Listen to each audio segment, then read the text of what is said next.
Irmãos, vamos abrir o texto sagrado. Eu quero refletir com mais vagar a mensagem da última terça-feira. Romanos capítulo 5, versículo 1. Romanos 5, versículo 1.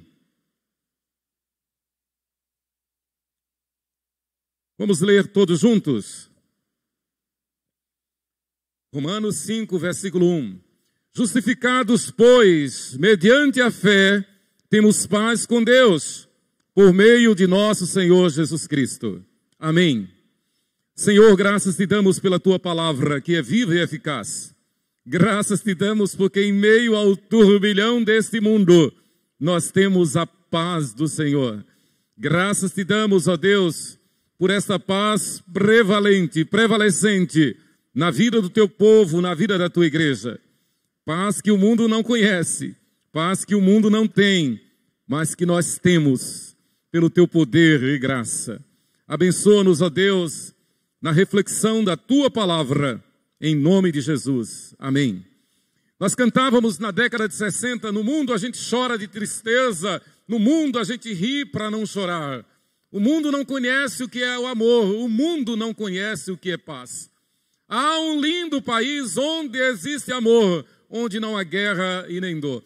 Desde o Gênesis capítulo 3, que o povo de Deus vive nessa expectativa. Desde Gênesis capítulo 3, que o povo de Deus não se assusta com as consequências da desobediência de nossos primeiros pais, Adão e Eva. Nada nos assusta neste mundo que jaz no maligno, neste mundo cujo príncipe é Satanás. Assim nos diz a Bíblia. Nós, como disse John Stott, nós remamos contra a maré, nós vivemos uma contracultura. Nós não esperamos paz neste mundo, nós temos a paz do Senhor.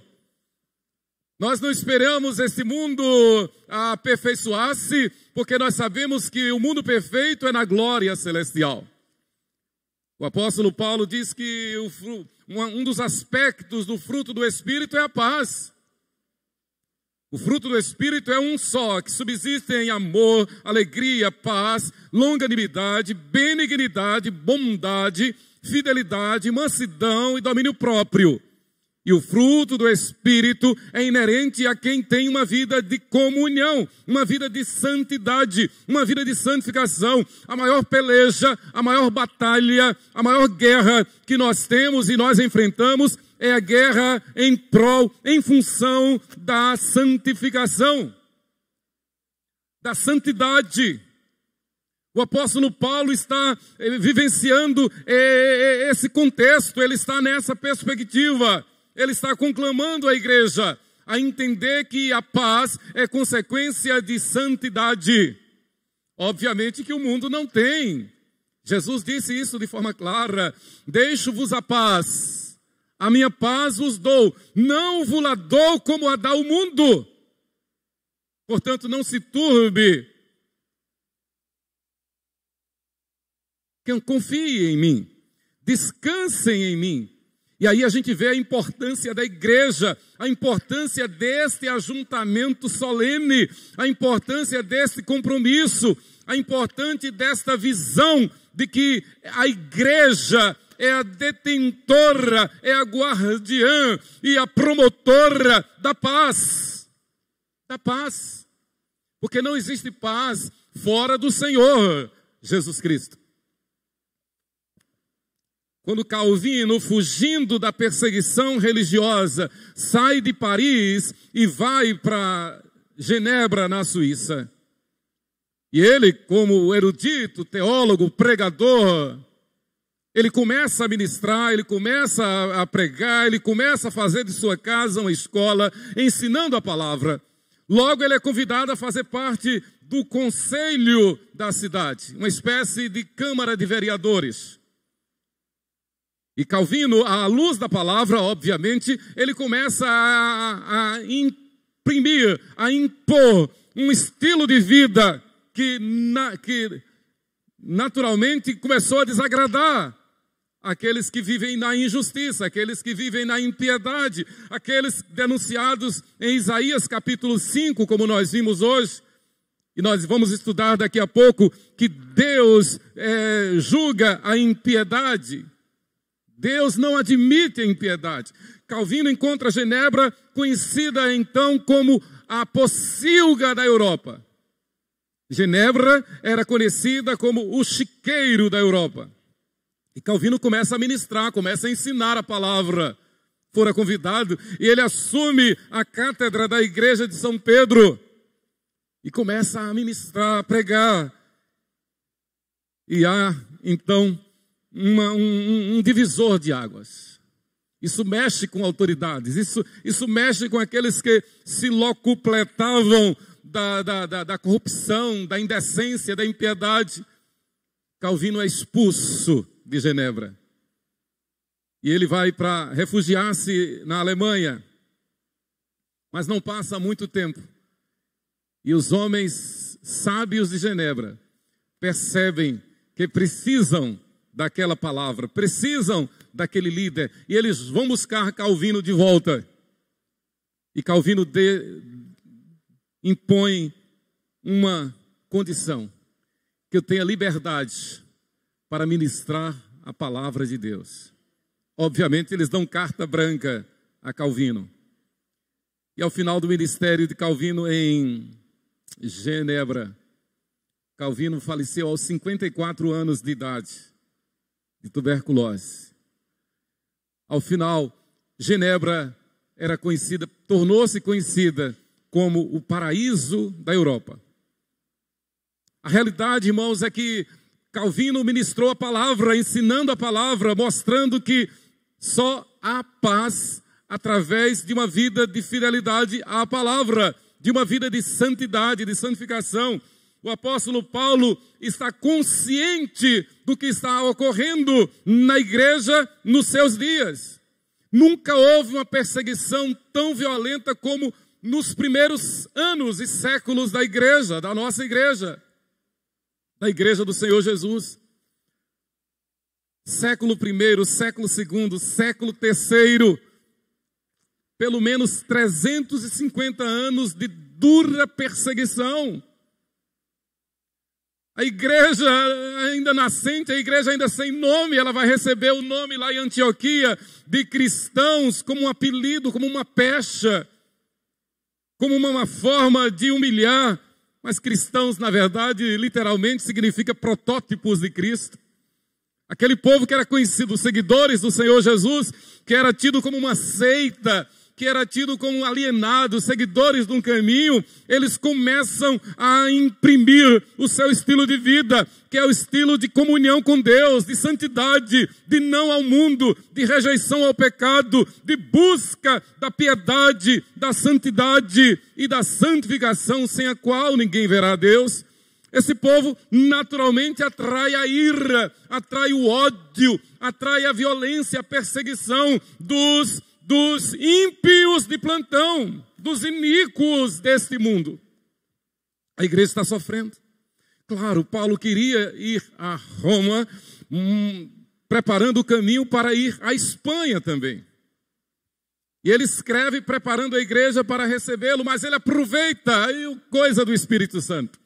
O Espírito Santo ilumina e inspira a Paulo a escrever o livro mais teológico, mais doutrinário da Bíblia, a Epístola aos Romanos. E ele diz, em outras palavras, ele diz: olha, nós estamos sofrendo terrível perseguição. Nós só temos uma perspectiva, é que a qualquer hora seremos lançados às feras, a qualquer hora sofreremos a pena de morte, a pena capital, porque bastava um cristão passar por outra pessoa e não dizer Ave César para ser denunciado e condenado à morte. Era obrigatório. Desobedecer isso era estar passivo a sofrer pena de morte. Mas agora, o povo que conhece a Jesus, quando se encontra uns com os outros, quando passa por outras pessoas, não diz mais Ave César, mas diz Jesus Cristo é o Senhor. Jesus Cristo é o Senhor. Em qualquer instância, em qualquer lugar, em qualquer situação, levantemos bem alto a bandeira do Evangelho. Jesus Cristo é a nossa única esperança. Jesus Cristo é a nossa paz. Por Ele nós vivemos e nos movemos e existimos. Nós não esperamos nada deste mundo. Nós não confiamos neste mundo. Nós não esperamos dias melhores deste mundo. A nossa pátria está nos céus. Esquecemos das coisas que para trás ficam e prosseguimos para o alvo, para o prêmio da soberana vocação de Deus em Cristo Jesus. Este povo que agora segue o Senhor Jesus não tem medo da morte, não tem medo do flagelo, não tem medo da perseguição, não tem medo de cara feia. A exemplo de Calvino, esse povo impõe o estilo de vida, não do mundo, mas o estilo de vida da palavra de Deus. Paulo então diz: vocês estão sofrendo, vocês estão sendo perseguidos, nós todos, a qualquer hora seremos lançados às feras, sofreremos a pena capital, mas olha, toda a humanidade caiu no pecado, mas o Senhor regenerou a quem Ele quis, o Senhor justificou a quem Ele quis, o Senhor santifica a quem Ele quer, e o Senhor garante glória celestial, eterna, a todos aqueles a quem Ele elegeu, regenerou, justificou e santificou. Ele fala isso nos 16 capítulos de Romanos. Mas agora no texto específico, quando ele diz: justificados, pois, mediante a fé, temos paz com Deus, por meio de nosso Senhor Jesus Cristo. Ele diz: olha, preste atenção. Olhem, prestem atenção. Ele está dizendo à igreja lá em Roma: não se preocupem, nós fomos justificados, não por nosso mérito, mas pela fé, que também não é nossa, é dom de Deus. Nós somos beneficiários da fé, mas o autor e consumador da nossa fé é o Senhor Jesus. Ele nos deu o dom da fé, e a fé é a senha, a fé é a credencial, a fé é o verdadeiro protocolo que nos garante vida e vida em abundância. Nós temos a fé, e esta fé nos diz que nós fomos justificados. Ora, e se nós somos justificados, nós temos a paz do Senhor. Se fomos justificados, nós temos a paz do Senhor. E pelo fato de termos a paz do Senhor, nós temos a sabedoria para não cair na tentação de imaginar que esse mundo possa oferecer-nos alguma coisa melhor do que o nosso Deus nos oferece. E eu vou repetir: se temos a paz, nós temos a sabedoria suficiente para entender que esse mundo não pode nos oferecer nada melhor do que o Senhor Jesus nos oferece e nos garante. Por isso que nele nós vivemos e nos movemos e existimos. Ou seja, todo o nosso ser, todo o nosso viver, quer comamos, quer bebamos ou façamos qualquer outra coisa, tudo é para a glória dele. É o que nós temos dito isto reiteradas vezes aqui. Na vida do cristão não há o espiritual e o secular. Enquanto eu estou aqui, é espiritual. Quando eu estou em casa, quando eu estou sozinho, quando eu estou no lazer, lá é secular? Não, é tudo espiritual. É vida de santidade aqui, vida de santidade ali. Na vida do cristão, perdura, prevalece um ato de culto constante. Afinal, nós somos templo do Espírito Santo. E o Espírito Santo nos convence do pecado, da justiça, do juízo, e é Ele quem nos santifica.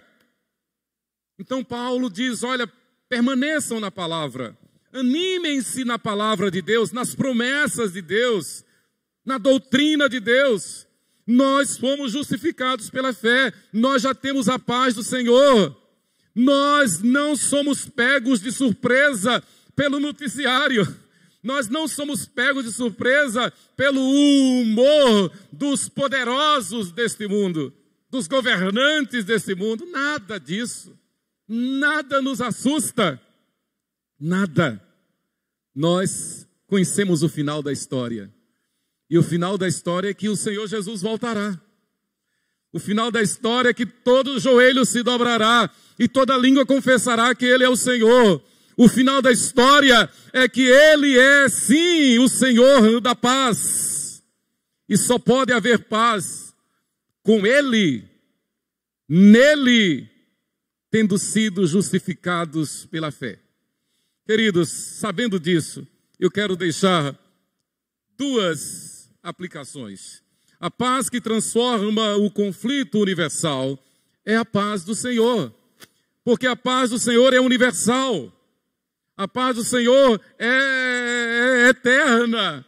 Não sofre solução de continuidade. Não se sujeita aos humores dos homens, de forma alguma.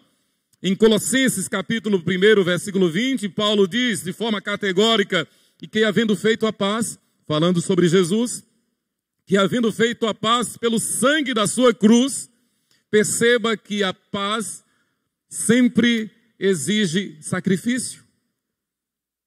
E a paz real exigiu o sacrifício do Filho perfeito de Deus, nosso Senhor Jesus Cristo. Se nós temos a alegria da salvação, se nós temos a fé, se nós fomos justificados, se nós podemos viver em santificação, se nós temos a alegria do céu, é porque o Filho perfeito de Deus pagou na cruz o nosso pecado. E que, havendo feito a paz pelo sangue da sua cruz, por meio dele, reconciliasse consigo mesmo todas as coisas, quer sobre a terra, quer nos céus. A paz do Senhor acalma o conflito universal que envolve os céus, a terra e inclusive o Hades. Mostrando que o Senhor tem o domínio sobre tudo e sobre todos. O Hades não é um apêndice onde ele não tenha domínio, onde ele não tenha autoridade. O Hades está abaixo do seu jugo, da sua justiça, da sua autoridade, do seu poder. O Hades é o inferno. Leia comigo 1 Pedro capítulo 3, verso 18 e 4, versículo 6. 1 Pedro 3, 18 e o 4, versículo 6. Diz assim o apóstolo Pedro: pois também Cristo morreu uma única vez pelos pecados, o justo pelos injustos, para conduzir-vos a Deus, mortos sim na carne, mas vivificado no Espírito. O que Pedro está dizendo é que nós devemos entender que estamos mortos para o mundo. Cristo morreu por nós, para que nós reconheçamos que morremos para o mundo, mas estamos vivificados para Deus. Capítulo 4, versículo 6, 1 Pedro: pois para esse fim foi o evangelho pregado também a mortos, para que mesmo julgados na carne, segundo os homens, vivam no Espírito, segundo Deus. Mesmo sob o crivo da perseguição, mesmo sob o crivo da pena capital, de morrer nesse mundo, nós não temos o que temer, porque nós vivemos em Espírito e no Espírito segundo Deus. Primeira lição, então, a paz do Senhor é universal. A segunda, desfrutamos dessa paz. Nós não precisamos de acordos de autoridades, nós não dependemos da situação climática, nós não dependemos de convenções humanas, de protocolos humanos, nós não dependemos de palavras deste mundo, nós temos a palavra de Deus. Nós temos a palavra de Deus. Não é teoria da conspiração, mas os pensadores, os poderosos deste mundo, eles estão dizendo em letras garrafais e com substância dita científica: o homem é um ser hackeado. O homem já é um ser hackeado. Nós perdemos muito tempo enquanto não descobrimos isto. Mas agora que nós descobrimos, então nenhum homem é mais responsável por si. Nós, a ciência, somos os responsáveis. E nós podemos e vamos manipular cada ser humano. A ciência se multiplica e o homem se torna louco cada vez mais. Isso é científico, segundo os homens. Mas a palavra de Deus não falha. Os homens vão passar. Os preceitos deste mundo vão passar. Mas a palavra de Deus permanece para sempre. Nós desfrutamos dessa paz. Enquanto os homens estão querendo hackear uns aos outros, enquanto uns poucos, meia dúzia, se acham no direito de dizer que vão manipular cada ser humano, da mesma forma que Charles Darwin, quase 200 anos atrás, disse que nada foi criado, mas tudo surgiu do acaso. E no início isso parecia uma loucura. No início os cristãos lá na Inglaterra zombaram, fizeram piada, disseram isso não vai passar 10 anos essa ideia. E hoje nós vemos na academia, hoje nós vemos em todas as instâncias que o que prevalece é essa loucura, essa maluquice de uma teoria que nunca e jamais será provada. Essa teoria da evolução. Seja Deus verdadeiro e mentiroso todo homem. No princípio criou Deus os céus e a terra, ex nihilo, e a terra era sem forma e vazia. E nós temos que ficar atentos, porque os nossos filhos, os nossos netos estão aprendendo na escola e muitas vezes de forma tirânica, sem poder manifestar o contraditório, estão sendo induzidos, estão sendo obrigados a aceitar essa teoria maluca. Diga não! Deus criou todas as coisas. Nada existe por acaso. Então nós desfrutamos dessa paz. Não basta desejar e orar pela paz. É preciso vivê-la, descansar na paz do Senhor. Sendo justificados pela fé em Cristo Jesus, fomos igualmente reconciliados com Deus. E gozamos de sua harmonia conosco. Ele é Deus conosco. Ele nos satisfaz. Ele nos basta. A sua graça nos basta. A sua graça é melhor do que a vida. Louvado seja Deus. Pense nisto. A graça de Deus é melhor do que a vida. E a nossa esperança é estar com Ele. A nossa maior alegria é estar com Ele. E o tempo que nos resta aqui neste mundo é justamente para fazer como Paulo, fazer como Calvino, e encorajar-nos, santificar-nos, buscarmos a santificação e influenciar aos outros a que da mesma forma busquem a santificação, sem a qual ninguém verá Deus, porque nós fomos justificados, porque nós já temos a paz, nós não precisamos de paz lá fora, nós temos a paz, nós não somos sujeitos aos acordos deste mundo, nós temos a paz do Senhor. Nós não esperamos um mar de rosas, porque nunca, jamais será este mundo de pecado. Mas nós temos a certeza da glória celestial, da pátria celestial. Nós temos a certeza de que cumprir-se-á em nós aquilo que o apóstolo Paulo diz: nem olhos viram, nem ouvidos ouviram, nem jamais penetrou no coração do homem o que Deus tem preparado para aqueles que o amam. Nós vivemos na perspectiva e na esperança da glória celestial. Queridos, eu quero terminar dizendo, é interessante que a palavra paz, aí no grego é eirene, e vem para o português transliterado no nome Irene. Irene significa paz. E é exatamente o composto de eiro e amarro. Literalmente, amarro, que vem para o português como o verbo amarrar. São as partículas, o prefixo eiro, amarro, e em, que no português é um. Significa, a paz significa todos amarrados em um. E esse um é Ele, Jesus Cristo. Que Deus nos abençoe. Vamos ficar de pé, vamos orar, receber a bênção e vamos para as nossas classes. Amém? Deus nos guarde. Senhor Deus, graças te damos pela tua presença. Graças te damos pela tua palavra. Graças te damos pelo teu Espírito, que em nós habita e nos conduz em triunfo e ao triunfo. Graças te damos, Pai, porque nada poderá separar-nos do teu amor que está em Cristo Jesus. Graças te damos por este momento, pela igreja reunida aqui ou de forma remota, graças à internet. Abençoa-nos, ó Deus, nas classes de estudo bíblico. Abençoa os professores. Abençoa-nos, Pai. Abençoa a tua igreja em toda a face da terra, em nome de Jesus. Que a graça de nosso Senhor e Salvador Jesus Cristo, que o amor de Deus, o nosso eterno e bondoso Pai, que a comunhão e as consolações e o poder do Espírito Santo sejam sobre vós, irmãos, e sobre toda a igreja do Senhor Jesus, aqui e em toda a face da terra, hoje e pelos séculos dos séculos. Amém.